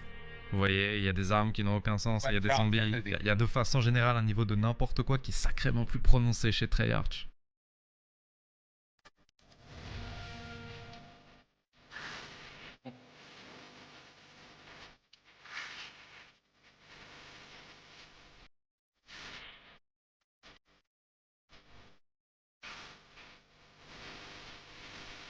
Ce jeu est sorti après MW2. La hype était maximale. 30 millions de personnes ont acheté sans poser de questions. Et le multi était bien, donc ils sont restés. Là, ils ont découvert quoi? D'abord, ils ont découvert un truc qu'ils auraient pu déjà découvrir dans World at War, qui est que Treyarch sait faire de bonnes campagnes. Et après, ils ont découvert le zombie. Et le zombie a implosé. cette carte, Kindergarten, la première carte de zombies de Black Ops 1, à un moment, elle a atteint un niveau de popularité parmi les collégiens de France où le principal sujet de conversation le matin dans le bus en allant en cours, c'était « T'as fait vague combien hier ?» Quand ils ont vu la fréquentation de cette carte, Activision a donné un petit peu de budget pour faire des maps en plus, et quand ils ont vu les chiffres de vente de ces cartes, le zombie est devenu un truc aussi important que la campagne ou le multijoueur. Et au tout début, à l'époque de World at War, la première fois qu'Infinity Ward a entendu parler du mode zombie de Treyarch, ils ont évidemment détesté. Ils ont dit mais ce n'est pas réaliste pour dessous, ça n'a rien à foutre dans un jeu de guerre. Et bah ils étaient pas au bout de leur peine. What the hell? Parce que Code a fait 1 milliard de trucs que cette série aurait jamais dû faire grâce aux zombies. Genre, il y a un mecha et un dragon qui se battent au milieu de Stalingrad dans Gorod Krovi. Dans Shadows of Evil, il y a des démons et des dieux très anciens, et c'est un niveau qui est absolument hors du commun. Et le trailer pour Mob of the Dead est un chef-d'œuvre. C'est un des plus beaux trailers que j'ai vu, toujours confondu. Et pour une fois, Treyarch sent bien l'époque, parce que maintenant les youtubeurs qui trouvent les secrets des maps font des millions de vues, et maintenant les secrets durent 8 heures, faut s'y prendre à 12, ils appellent ça des easter eggs, ça n'a plus rien à voir avec un easter egg. Et donc, une poignée d'années seulement après le phénomène Call of Duty multijoueur d'Infinity Ward, Treyarch réussit à créer un deuxième mini-phénomène de société avec le mode zombie. C'est très bien, mais Treyarch, ils sont pas performants sur le long terme. Ils font un truc cool avec Black Ops, puis Black Ops 2, mais ils sont pas Infinity Ward, tu peux pas les laisser tranquilles pendant 10 ans, et ils vont à chaque fois dépasser les limites établies par l'épisode précédent. C'est pas eux. Et donc très vite, Bobby, il a besoin de faire MW3. Évidemment, il a suffisamment de moyens pour renflouer Infinity Ward. Évidemment, il peut même ramener des nouveaux studios comme Sledgehammer pour abattre le travail sur MW3. Donc MW3 sort. Seulement au moment où il sort, la foule est plus en mode « Oh mon dieu, Infinity Ward s'est encore dépassé ». Ils sont en mode « Bah c'est exactement MW2 ». Déjà, il n'est pas exactement poli au même niveau, et ensuite, il n'y a rien de nouveau. Et c'est à cette époque qu'apparaît la phrase « Bah ouais, mais en fait, Call of Duty, c'est la même chose tous les ans ». Et plein de gens sont partis du principe que Activision faisait ça pour faire des économies, mais je ne pense pas. Je pense que c'est pas intentionnel. Je pense que même Bobby, il aurait préféré continuer à bluffer le monde entier à chaque nouvel épisode. Mais la vérité, c'est que les gens qui mettaient la barre un petit peu plus haut à chaque fois, ils étaient partis. Et les gens qui les avaient remplacés, ils étaient juste assez bons pour copier la formule et rien de plus. Non seulement les créateurs de Call of Duty, ils étaient plus là, mais ils viennent de porter plainte aussi. Contre Bobby Kotick et Activision. Sur les 50 personnes qui ont démissionné, il y en a une quarantaine qui se sont mis ensemble avec West et Zampella et qui ont porté plainte. Pourquoi ? Parce qu'ils ont dit « On sait bien que tu as viré West et Zampella pour faire annuler le contrat, donc tu nous as fait signer un contrat que tu n'as jamais eu l'intention d'honorer, et ça s'appelle de la fraude. Et la punition pour la fraude, c'est de t'obliger à honorer le contrat avec lequel tu as essayé de nous arnaquer. Ce qui veut dire que tu nous dois des milliards en royalties, et tu nous dois le contrôle de la marque Modern Warfare aussi. » À partir de là, c'est extrêmement simple. Si Activision est capable de prouver qu'ils avaient une bonne raison de virer West et Zampella, tout va bien pour eux. S'ils sont pas capables de prouver qu'ils avaient une bonne raison, c'est peut-être qu'ils ont été virés que pour faire jouer la clause du contrat qui dit que s'ils sont plus chez Activision, Infinity Ward perd tout. Et ça, c'est illégal. Ça, c'est fraude. Et ce procès va permettre au monde entier de découvrir ce qui s'est passé à l'intérieur d'Activision pendant les années qui ont mené à la sortie d'MW2. Et comment, alors que Call of Duty était sur le toit du monde, en interne, c'était juste tout le monde en train de trahir tout le monde. Ça a commencé par des mails entre Bobby Kotick et d'autres personnes haut placées chez Activision, dans lesquels ça dit « West et Zampella, ils sont ingérables. Ils écoutent personne, ils ont trop d'ego, il faut qu'on se débarrasse d'eux. » Vous noterez que Bobby est pas suffisamment bête pour dire dans ses mails « Il faut les virer pour faire tomber le contrat. » Mais le truc c'est, ce premier mail, il date de quelques mois seulement après avoir signé l'incroyable contrat. Il a été envoyé très très tôt. Donc on est censé croire qu'il a promis des milliards à ces gens, et puis directement 2 mois après, il a soudain réalisé qu'en fait ils sont ingérables.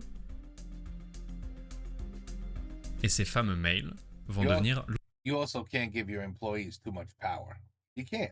L'opération Icebreaker, qui est une initiative entre tous les gens importants chez Activision pour trouver une bonne raison pour virer West et Zampella. Opération Icebreaker quand même. Je sais que c'est des Américains et qui vivent pas dans le même monde que nous, mais c'est des grands vice-présidents. Ils ont tous 50 ans, 4 gosses et des salaires à 7 chiffres. Ils ont créé une boucle de mail pour virer 2 bugs et ils l'ont appelée Opération Icebreaker. Et le moment le plus drôle de l'opération Icebreaker, elle a été racontée beaucoup plus tard lors du procès par un gars qui s'appelle Thomas Fenady, qui est informaticien chez Activision. Il travaille au service informatique et un beau jour, il y a le chef juridique d'Activision qui lui dit « Trouve-nous un moyen de lire les mails de West et Zampella. » On a besoin de lire leur correspondance. Il sait pas trop comment faire, donc au début il va voir Microsoft. Et il leur dit j'aurais besoin des mots de passe de leur compte Microsoft pour avoir accès à leur boîte mail. Et Microsoft fait oui, bien sûr frérot, évidemment, dès que tu reviendras avec un ordre signé par un juge. Exactement. Donc il lâche l'affaire Microsoft et il contacte une entreprise privée spécialisée en cybersécurité en leur demandant s'ils peuvent hacker les boîtes mail de West et Zampella. Et l'entreprise dit frérot, ce que tu nous demandes est illégal, c'est vachement risqué, donc on va pas prendre le job. Il était tellement désespéré, le poteau Fenady, qu'à la fin il a même avoué avoir discuté avec le chef de la sécurité dans le bâtiment d'Infinity Ward pour lui demander s'il pouvait organiser un faux exercice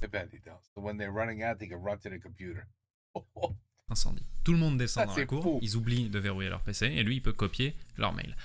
Il a jamais avoué l'avoir fait. Il a jamais avoué publiquement devant le juge l'avoir vraiment fait. Il a dit on a parlé du plan, on a envisagé le truc, on l'a jamais fait.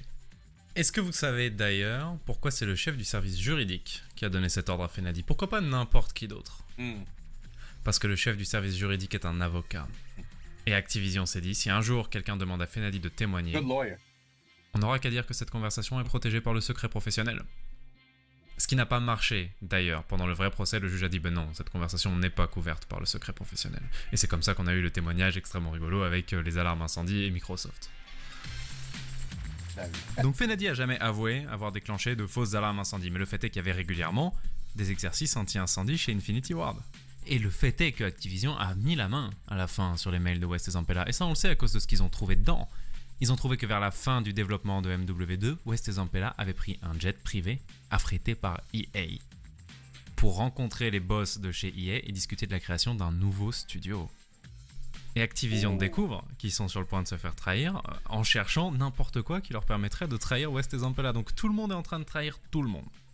Et donc le premier argument d'Activision pour le juge, c'est regardez, ils étaient sur le point d'emmener tous nos secrets chez la concurrence, donc évidemment c'était normal de les virer. Et le juge dit bah non, ils ont le droit de chercher un emploi même s'ils ont déjà un emploi. Ils ont le droit de parler à EA et de vouloir changer de job même s'ils bossent déjà pour toi. Tu peux pas prouver qu'ils allaient partir avec des secrets. Donc ça suffit pas. Alors Activision passe à la deuxième méthode, qui est convaincre que West et Zampella étaient bel et bien incontrôlables. Et ils se mettent à énumérer tous les trucs immatures que ces deux-là ont fait pour se plaindre de la façon dont Activision traitait Code. Déjà, il devait y avoir un logo Activision qui tournoyait sur l'écran d'accueil de MW2 et il y est pas parce qu'à la dernière seconde, Jason West l'a fait enlever. Pour quelle raison? Et exclusivement pour embêter Bobby Kotick. Ils ont attendu que Treyarch sorte un trailer pour faire la pub d'un DLC pour World at War et ils ont sorti un trailer pour MW2 pile ce jour-là, juste pour que Treyarch fasse 0 vue. Aussi, si vous allez sur la page YouTube d'Infinity Ward et que vous regardez les vidéos qu'ils ont postées au moment de la sortie du jeu, aucun des trailers de Modern Warfare 2 ne mentionne le mot Call of Duty. Ni dans le titre, ni à aucun moment dans la vidéo. Si on en croit cette vidéo, ce jeu s'appelle Modern Warfare 2. Pourquoi? Parce que Infinity Ward était parti dans un délire de vous donner Call of Duty à n'importe qui, donc on veut être connu pour une autre licence, on veut séparer Modern Warfare de Call of Duty. Et chaque semaine, Activision envoyait un mail en disant les gars, vous devez vraiment appeler le nouveau jeu Call of Duty. Et chaque semaine, ils postaient une nouvelle vidéo qui s'appelait Modern Warfare 2. Et ça faisait péter un plomb à Activision. Malheureusement, on n'aura jamais la joie d'entendre un juge dire qui avait raison, parce qu'une fois encore, ils sont pas allés jusqu'au bout du procès. Un beau jour, tout le monde a débarqué en disant vous savez quoi, on a trouvé un terrain d'entente. Et vous saurez jamais c'est quoi ce terrain d'entente, évidemment. Ils ont tous signé des clauses de confidentialité. Maintenant, il ne peut s'être passé vraiment qu'une seule chose. Il ne peut s'être passé qu'une seule chose. Bobby a payé des millions et des millions à ses ex-employés pour qu'ils lâchent l'affaire une bonne fois pour toutes avec Call of Duty. Et les ex-Infinity Ward, ils auraient peut-être eu des milliards plutôt que des millions s'ils étaient allés au bout du procès. Mais ils pouvaient pas se permettre de rester 10 ans en procès avec les 60 000 avocats de Bobby. Pourquoi? Parce qu'ils avaient une nouvelle mission, ils avaient un nouvel objectif. Ils s'étaient rassemblés à nouveau autour de West et Zampella, bien sûr, dans le nouveau studio qui s'appelle Respawn. Et ils voulaient faire ce qu'ils avaient déjà réussi à faire une fois. C'est-à-dire créer une nouvelle série tellement stylée qu'elle fera oublier Call of Duty. De la même façon qu'ils ont déjà fait oublier Medal of Honor. Écoutez, j'estime que du point de vue de la qualité du jeu, ils ont tenu parole. Which one?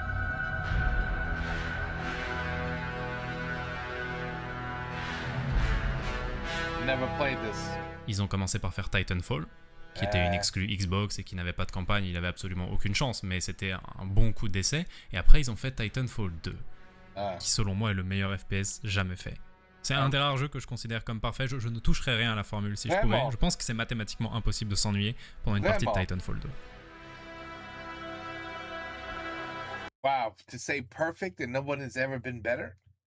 Those are big words. L'idée Big derrière words. Titanfall est extrêmement simple. C'est Call of Duty, c'était deux choses, courir et tirer. Maintenant qu'on a passé 10 ans à perfectionner tirer, perfectionnons courir.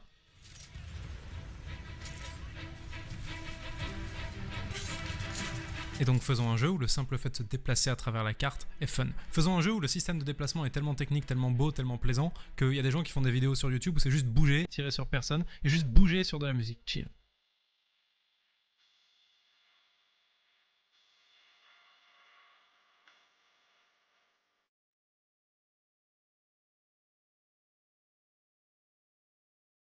On tire vraiment comme sur Code, sauf que comme t'es toujours en l'air ou en train de filer sur un mur, le moindre kill a l'air spectaculaire. Et la profondeur de gameplay est 2 fois supérieure parce que d'un coup la question est-ce que tu bouges bien est aussi importante que la question est-ce que tu tires bien. Alors que c'est extrêmement rapide et extrêmement nerveux, c'est parfaitement jouable à la manette et il y a des titans. Ils ont rajouté des titans pour se séparer un peu de Code, et de fait ils changent beaucoup la formule, mais tu peux jouer sans les titans. Et sans les titans, c'est vraiment juste la version la plus aboutie qui soit d'un jeu de tir sur console.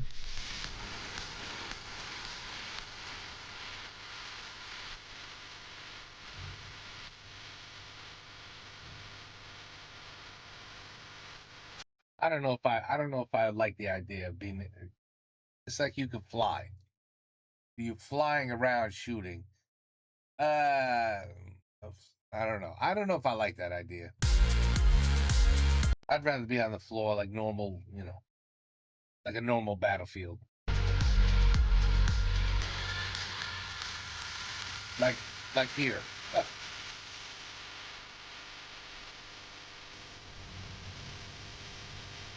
Tellement vite aussi. I don't know how people do it.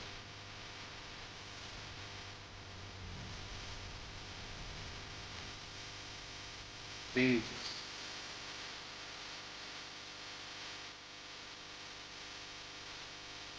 Maintenant, évidemment, on est des années. That was some crazy shit right here. This was some crazy shit.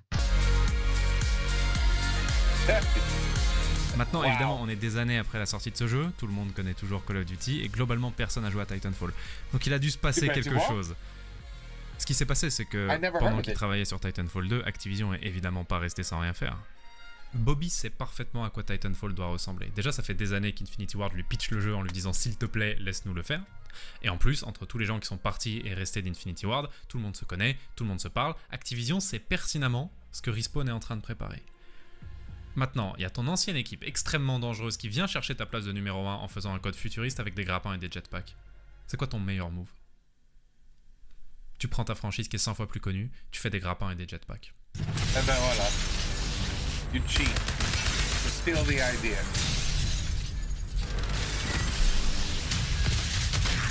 Call of Duty Advanced Warfare. Jesus. Advanced Warfare, le premier Call of Duty futuriste, est sorti en 2014, ce qui veut dire qu'ils ont commencé à le développer exactement quand les anciens Infinity Ward sont partis. L'année d'après, Black Ops 3, futuriste, à nouveau, jetpack, grappin, tout ça, et l'année d'après, Infinite Warfare, toujours la même chose. À ce moment-là, les fans de Call of Duty ont commencé à péter un plomb, parce qu'ils étaient habitués à une certaine variété quand même, d'une année sur l'autre, un jeu à la guerre froide, et puis l'année prochaine on fera la guerre moderne. Et là, 3 ans ininterrompus de jeu en 2050, avec des gars qui font des bonds de 2 mètres et qui marchent sur les murs. Quand ils ont vu qu'Infinite Warfare c'était encore 2050 et des grappins et des jetpacks, ça a été un des trailers les plus dislikes de l'histoire de YouTube. Et Code a perdu 10 millions de ventes dans cette période, ce qui est énorme, même pour eux. Et ce n'est pas grave. Parce que quand tu vois le monde comme Bobby, tu as juste besoin de cette place ultra privilégiée de numéro 1, où tu n'as qu'à sortir un jeu décent chaque année pour faire minimum 15 millions de ventes. C'est tout ce que tu dois garder absolument. Et le scénario catastrophe pour toi, c'est pas de perdre 10 millions de joueurs. Le scénario catastrophe, c'est tu es en train de faire un jeu sur la guerre froide, comme à ton habitude, et soudain il y a un nouveau studio dont personne n'a jamais entendu parler qui sort avec un truc qui est frais et qu'on n'a jamais vu avant. C'est Call of Duty mais dans le futur. Et on peut marcher sur les murs et on peut sauter très très haut. Et c'est suffisamment frais et nouveau pour qu'il y ait pas mal de gens qui essayent. Et là, ils découvrent que le jetpack c'est pas saute à 2 mètres de haut et court 3 secondes sur les murs. C'est un système entier qui prend des centaines d'heures à maîtriser et qui fait de toi Superman une fois que tu y arrives.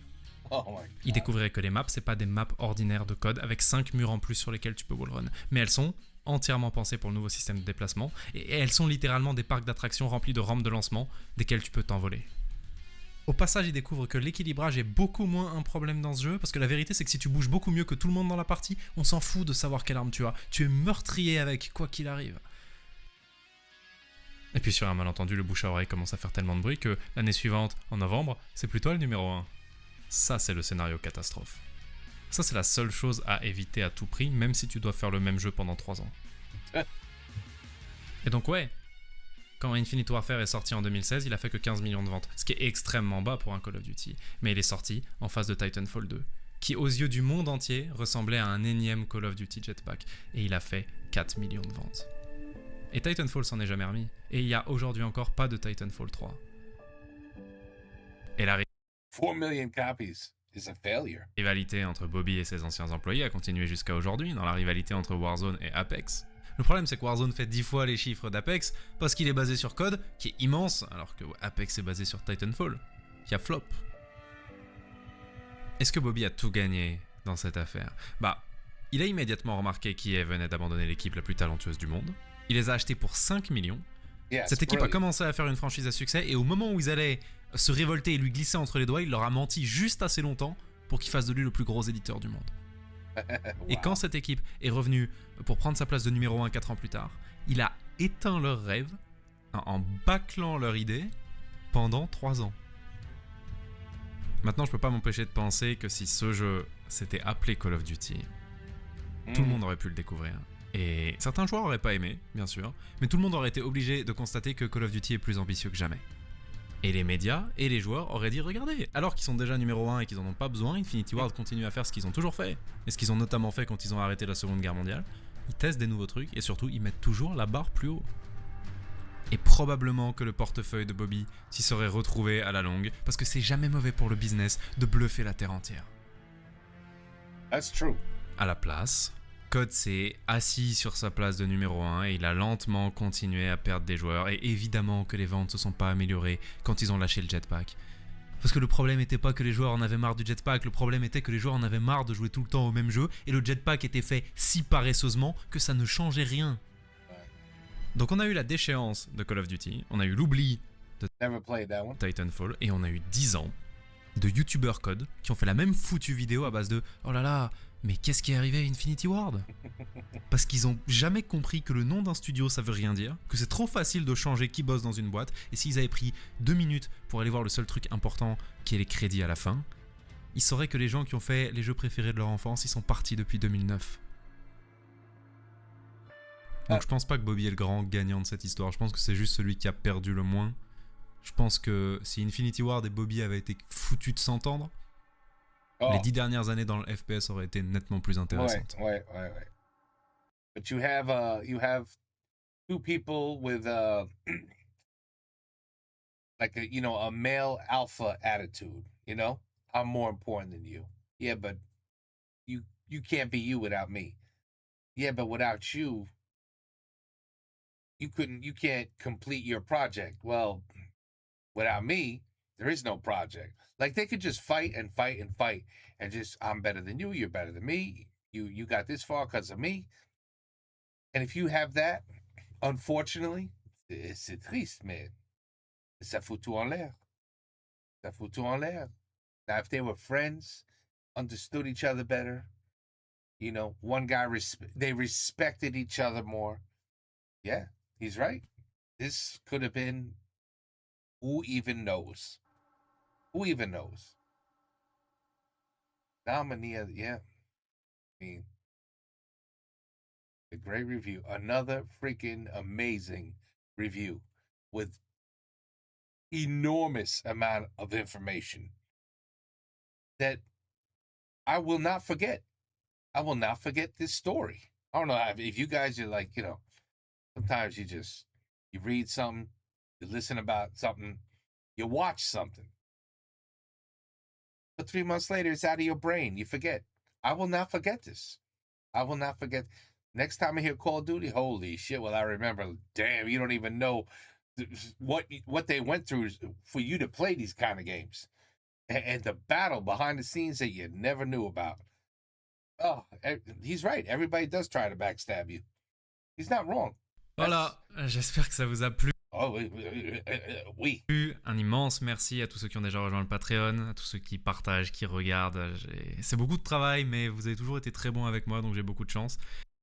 You're amazing. Et un you deserve it. Très grand merci à Top Achat aussi, qui finance une partie de ses vidéos et qui accepte de le faire de façon non conventionnelle sans interrompre l'histoire, ce qui n'est pas commun chez les sponsors.